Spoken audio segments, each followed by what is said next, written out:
All right, welcome to our session today. While we give all the folks a few minutes to log in, want to throw out a fun icebreaker. Since we are talking to the apartment association today, can folks throw in the chat where they'd buy an apartment if they had to go and buy a home All right, anywhere in the welcome to our world? session today. While we give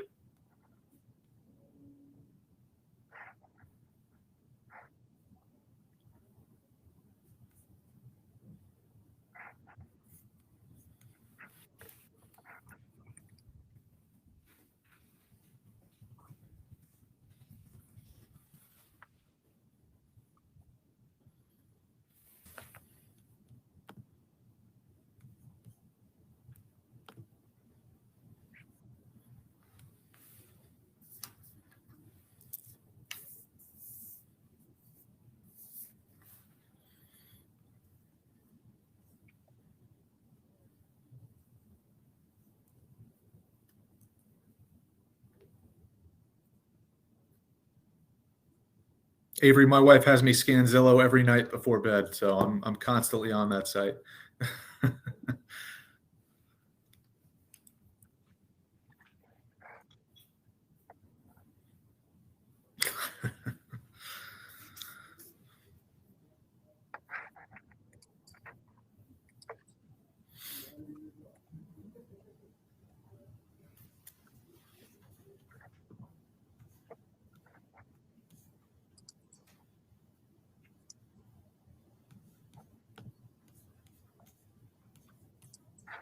Okay, so now I think we've given everyone enough time to hop on. We'll kick things off, and I'm thrilled to be here with Austin O'Boyle, Senior Manager of Grassroots Advocacy and Stakeholder Engagement at the National Apartment Association. Prior to the National Apartment Association, Austin was the VP of Grassroots and Political Outreach at AMP DC and the Grassroots and PAC Coordinator at the American College of Surgeons. So I've actually been lucky enough to get to work with the National Apartment Association over the past two years or so at this point, and with many of their national affiliates and state affiliates and local affiliates. So I wanted to take the time, and I'm very excited to learn what Austin was going to be speaking about with us here at Wonk Week today. So right off the bat, Austin, I'm going to kick things off. Can you tell us a little bit about your role and where it fits in with the National Apartment Association organization structure as a whole? Yeah, absolutely. Well, like you said, Constantine, I'm the Senior Manager of Grassroots Advocacy and Stakeholder Engagement at the National Apartment Association. Very long title, but yeah. So I am in the on the political affairs team, housed within our bigger government affairs department. So I obviously work with our policy team. I work with our external affairs team as well as the PAC team and lobbyists to obviously advocate for the rental housing industry as best we can. Awesome. Thanks for that. To tell us a little bit about, what are some of the key issues that NAA engages on, on a annual and even a monthly basis? Yeah, so we have especially at the federal level, we have a wide array of issues that we focus on. Anything housing affordability, revitalizing the Section 8 HCV program, reducing barriers to housing development, you name it, we probably advocate for it in the housing affordability space. So, but then we also touch upon other issues that might just impact the operations of rental housing, whether that be, carried interest or, the CARES Act notice to vacate provision is a huge one for us that we're working on right now. So, we have a wide array of issues that we work on. Excellent. Now, appreciate that.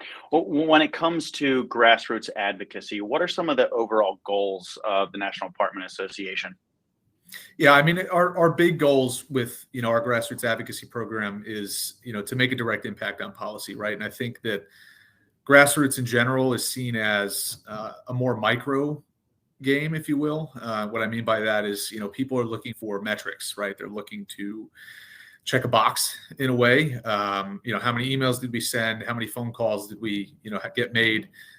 Which is, don't get me wrong, I mean, numbers are very important, especially when you're running an advocacy campaign to take back to your stakeholders or to your board and just kind of show them volume-wise what's going on. But our focus with our advocacy programs have really been to impact legislation, because at the end of the day, that's the win and loss column, right? So for us, it's really about building out a program that, yes, can put up metrics, but the ultimate goal is to really, as cliche as it sounds, to move the needle on policy. So.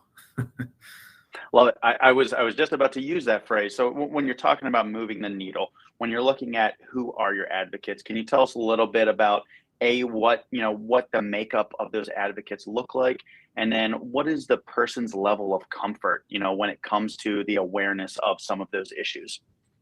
Yeah. So, I mean, we're fortunate. We have a very broad membership, right? So we have, executives of property management companies, and within those companies, all the way down to leasing consultants or maintenance techs or what have you. So not only do we have executives of these companies, some developers are in here, supplier members, so people that are vendors for folks in the rental housing space. So we have a very, wide assortment of members, if you will.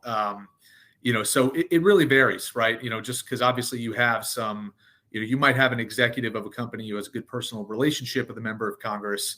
And, you might have a leasing consultant who at the same time is willing to kind of take the steps, right? Send the emails, take, action on our alerts that we do and everything like that. So it really varies. It just depends on how enthusiastic somebody is. But our messaging obviously needs to vary depending on who we're trying to talk to, since it's such a wide spanning network. Awesome. No, I love that. And I definitely want to pry in a little bit more onto some of those nuances that you kind of dove into here in a little bit. But I wanted to shift gears a little bit more to, goals for the year. Year one, we're looking at growth, overall for the association and proof of concept.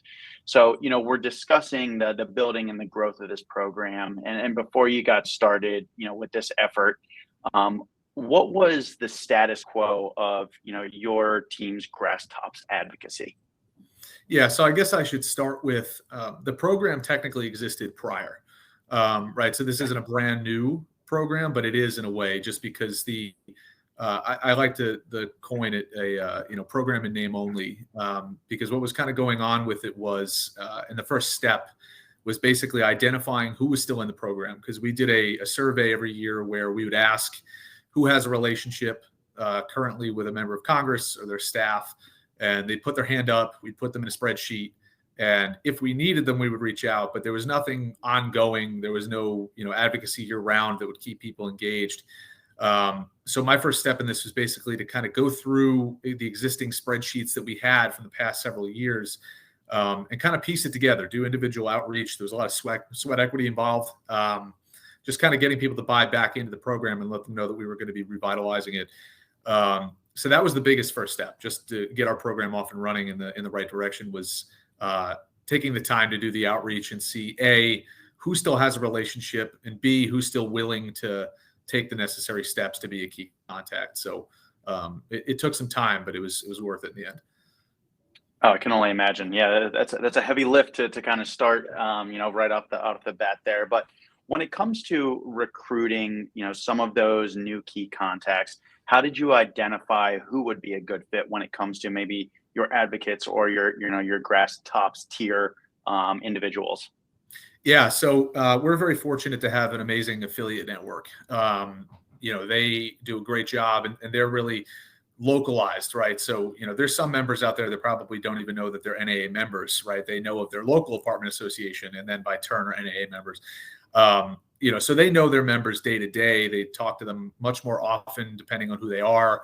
So I really partnered with them to identify some folks on the ground that, hey, do you know anybody who has a relationship? But at the same time, we took the step of expanding the word key contact to mean more than just you have an existing relationship with somebody, right? Because it's a very finite universe when we're talking about who is a college roommate of a congressman, or who knows somebody from their old neighborhood, or whatever it may be.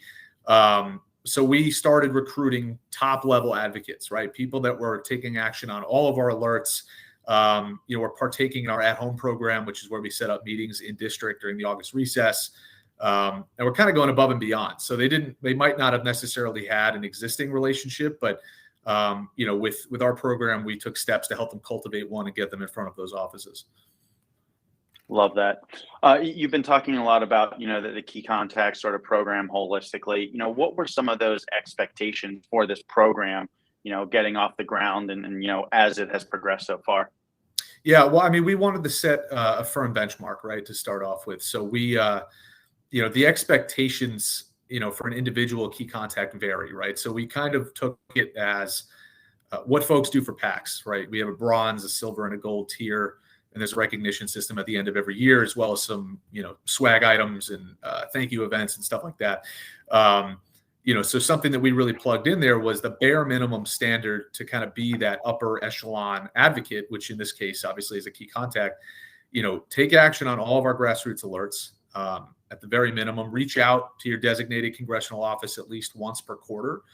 And that means more than just your alert, right? Send an email. We'll give you the contact information. I pull it from Quorum. I give them the legislative director's contact or whoever it may be, because I want them to act as a resource. That's the biggest thing in this program is this is a real relationship that we're trying to build.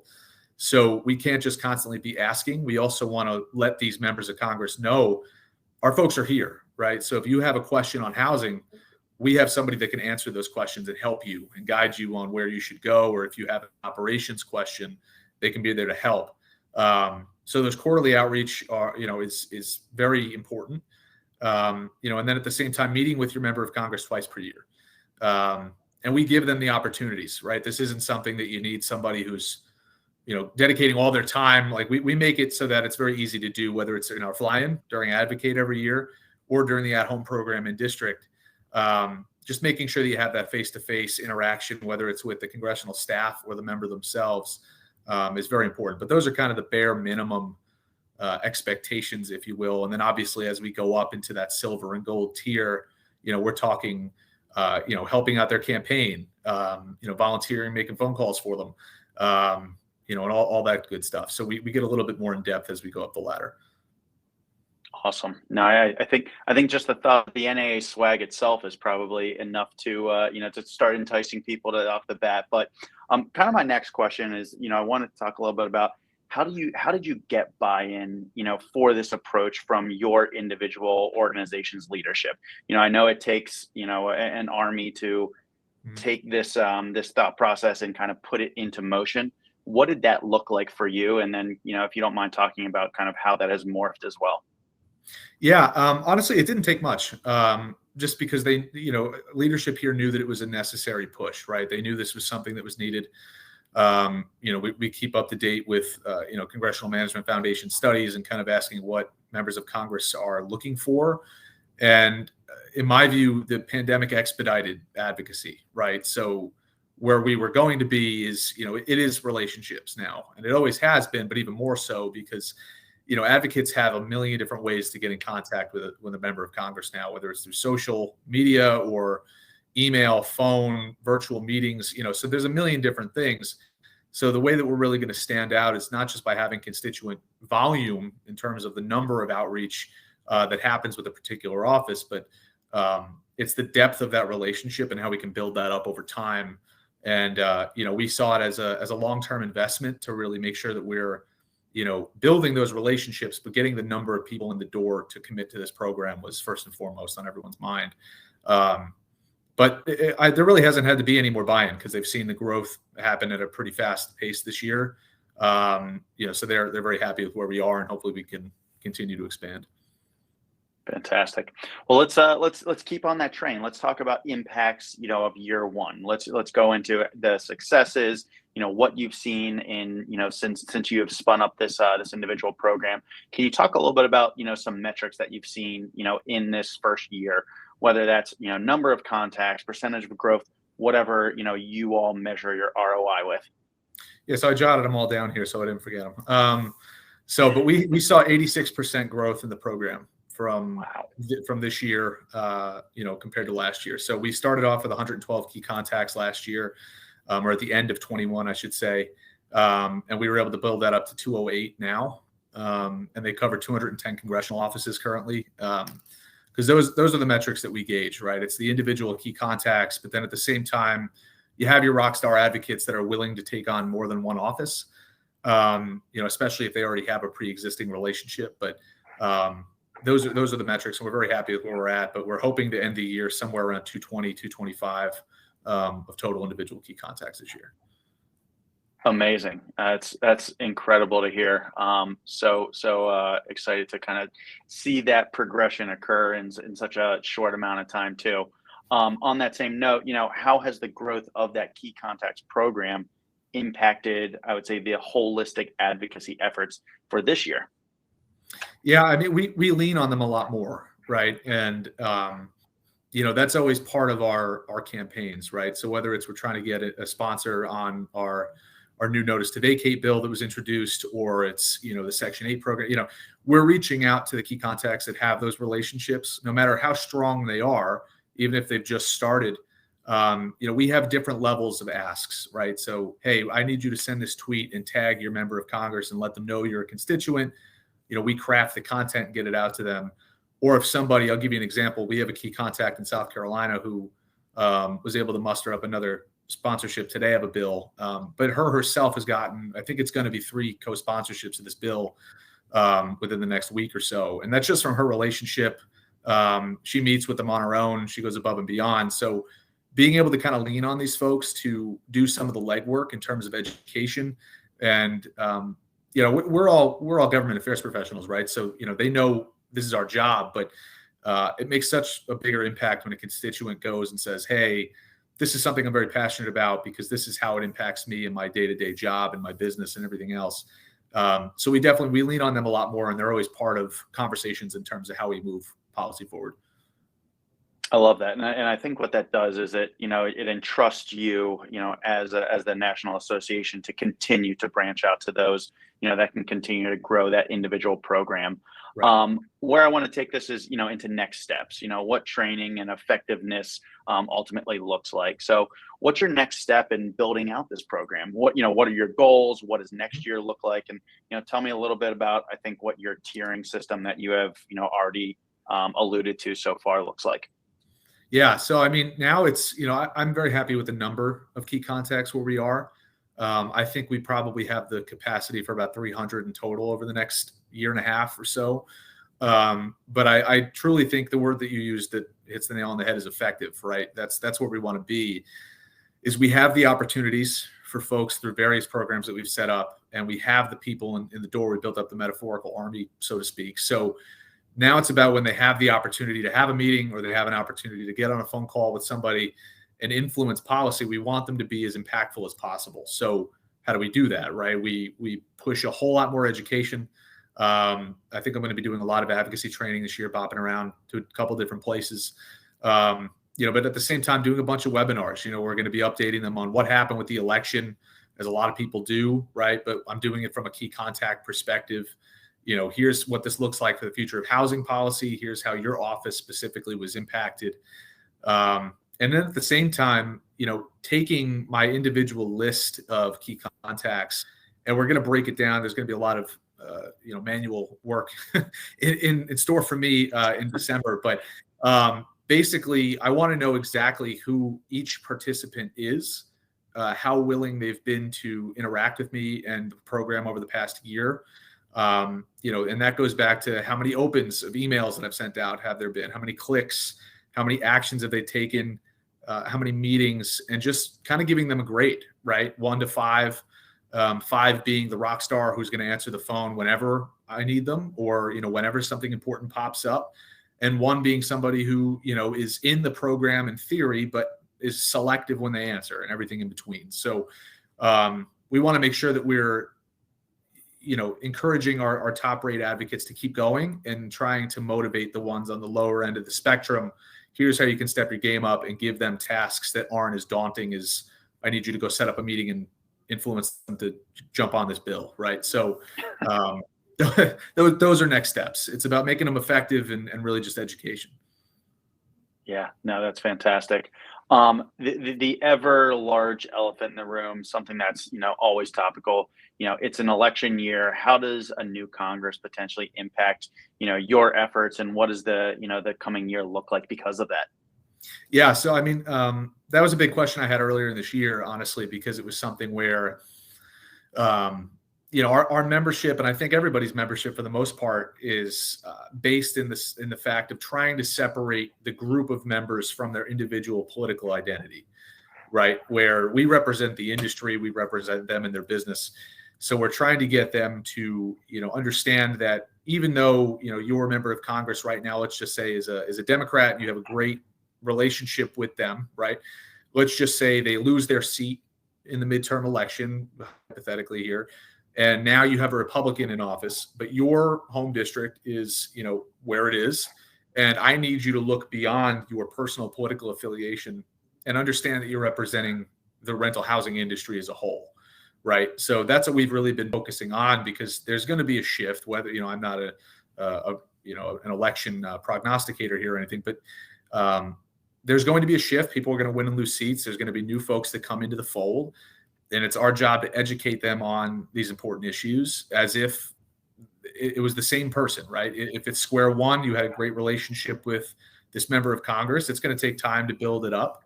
But at the same time, it's a necessary part of the process, right? So that's really the education and the messaging that we're pushing out is this is bigger than you.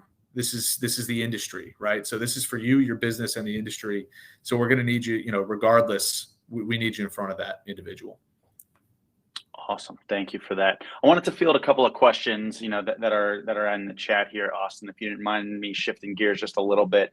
Sure. Stephanie had asked, with quarterly outreach, do you provide the information that your key contacts share with their individual lawmakers, or are you focused on recruiting subject matter experts who have their own information? Both. in a really terrible answer for me, both. Basically, yes. And I obviously, if there's somebody who is a top-notch advocate who knows their stuff and fully understands the topics, we want that person in the program, especially if they're willing to take these steps, right? So we try to get them in, and obviously if they feel comfortable reaching out and discussing something that's on their mind, or, again, just a check-in email to say, hey, I'm here, not sure if there's anything on the housing docket for you right now, but let me know. They have the green light, right? And basically anybody has the green light, because, how we've seen it unfold here is the folks that don't have a plethora of experience in advocating or issue knowledge, they're hesitant, right? This is an intimidating task, getting to build a relationship with a member's office. So they're not just going to fly by the seat of their pants, right? Because they've kind of been vetted. We ask people individually to be a part of the program. Everybody that's in it, I have a conversation with, to make sure that no one's going to fly off the handle about a political issue or anything like that. So it's important to know that they're probably going to reach out to you. If you have a new group of advocates, I probably brought on 15 or so key contacts over the past month and a half or so. I reach out to them individually and get them comfortable, and I'll give them some talking points if they want them. But mostly, I'm sending curated content for them to send to those offices if they're a targeted office, right? If we need their co-sponsorship, I'm going to make sure we're crafting some messaging for these folks to really hit the nail on the head for them. Great. Thanks for covering that one. One more is Jessica had asked, how do you train your Grasstops advocates onto how to effectively engage with their individual legislators, if that is something that you're doing at all? Yeah, no, we definitely are, and it's a huge priority for me, because again, we've seen it, right? I've been on these meetings with our key contacts sometimes where we don't have a group who wants to meet with the office. It's just the key contact, and that's fine. I'll go on with them, and that way they have a buffer and they feel more secure in the meeting if they forget something. But we really try to harp on, again, I like, touting CMF every now and then here, but we use a lot of their data, right? I show them the facts and figures of, hey, this is what a senior congressional staff person says, right? It's about building the relationship with the staff. It's about taking the time to make sure you're including points A, B, C, whether it's how does a particular policy impact the broader district, how does the policy impact what's the flip side of the coin on the bill, because that's always something that people forget in these meetings as an example. But just making sure they have those nuanced points, right? Do your homework is always a huge one that I push out there. Know the member. For example, I mean, party affiliation shouldn't mean as much as it does, sadly, in our society today, but it does. And you need to know, okay, I'm going to go meet with a Republican's office today. Here's where they likely lean on my issue, right? Who are the stakeholders in the issue? So just those kind of common sense things for us as government affairs professionals need to be relayed, just so they fully understand exactly what to go in there thinking. So I hope that. Yeah, I think that's important.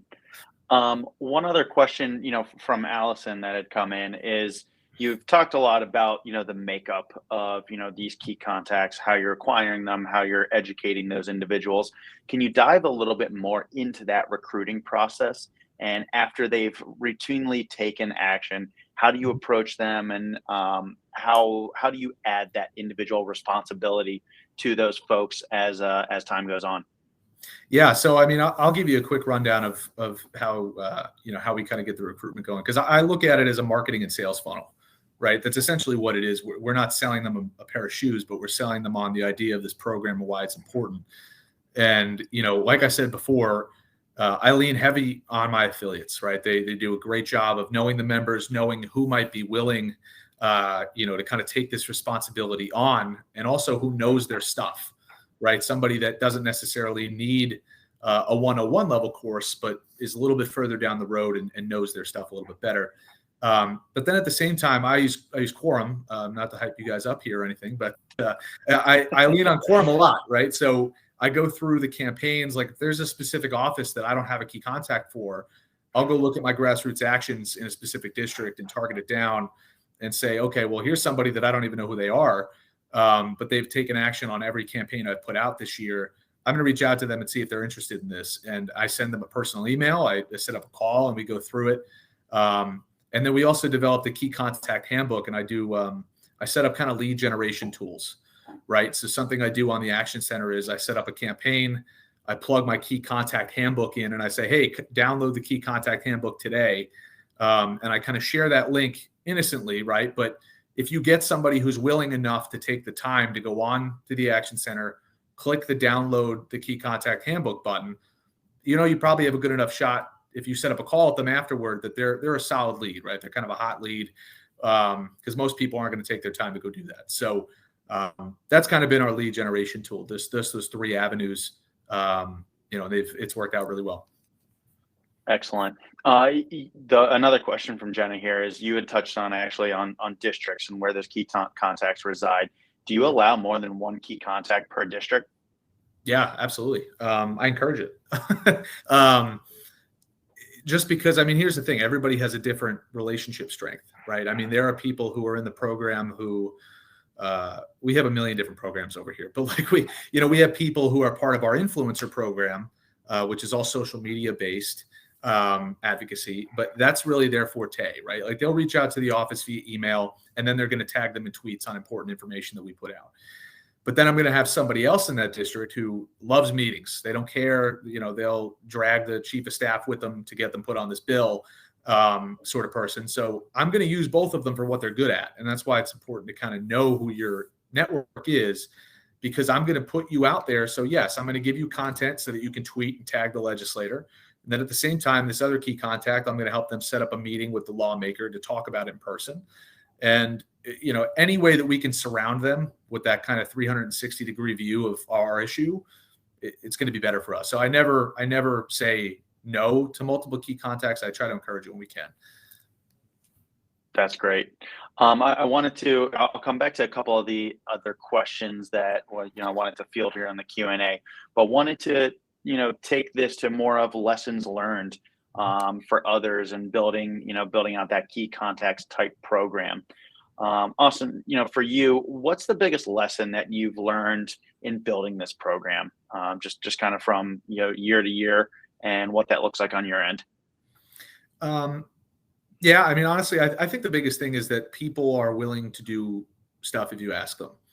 And I think that's too often overlooked, because this is a program where people are supposed to feel important, right? This is something where you're not just a typical advocate. You're taking on a responsibility to be, not better, I guess is the wrong word, but you're looking to really represent the industry. And I tell them that when I talk to them, especially even on the first call. This is for the entire industry, right? So you have one designated office that I need you to speak to, but you represent NAA's 93,000 plus members, right? When you're talking to them, that's the kind of responsibility that you have.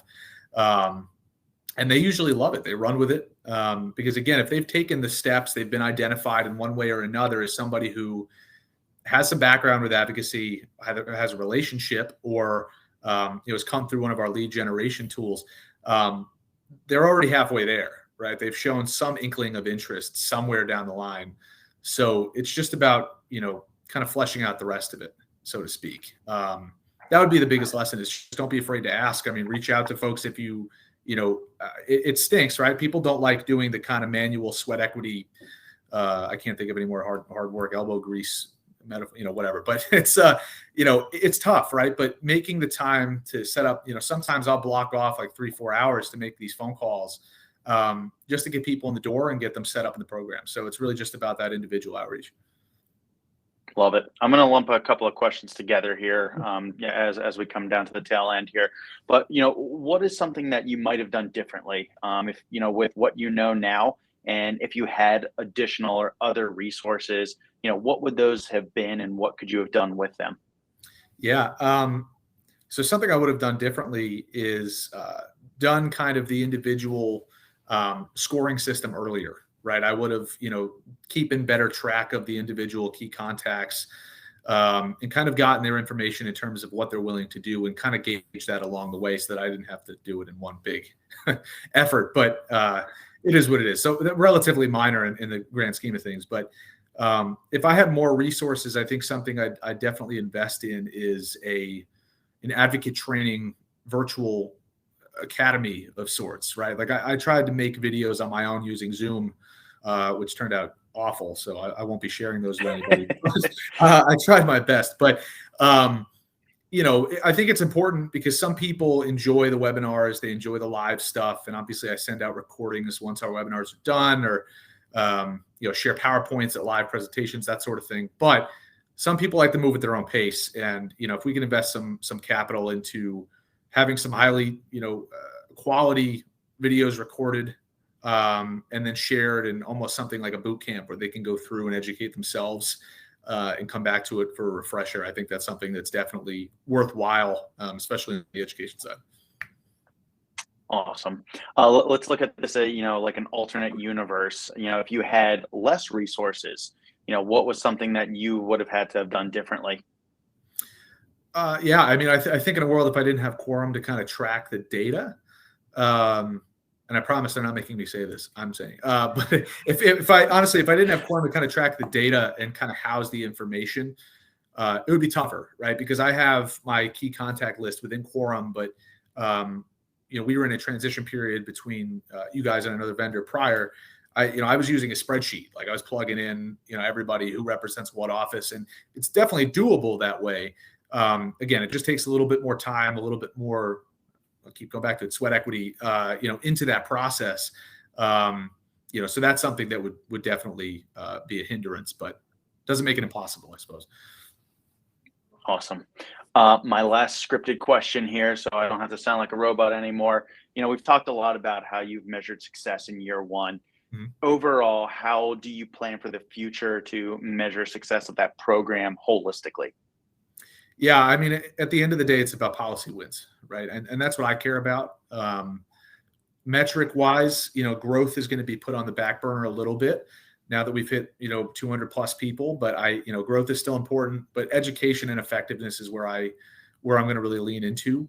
So this year, if there's any bills that are popping up, what did our meetings do, right? What did our outreach do? And we're seeing some trickle down impact from our at-home program this past August, where we had key contacts having meetings, and we've seen co-sponsorships come in from those meetings.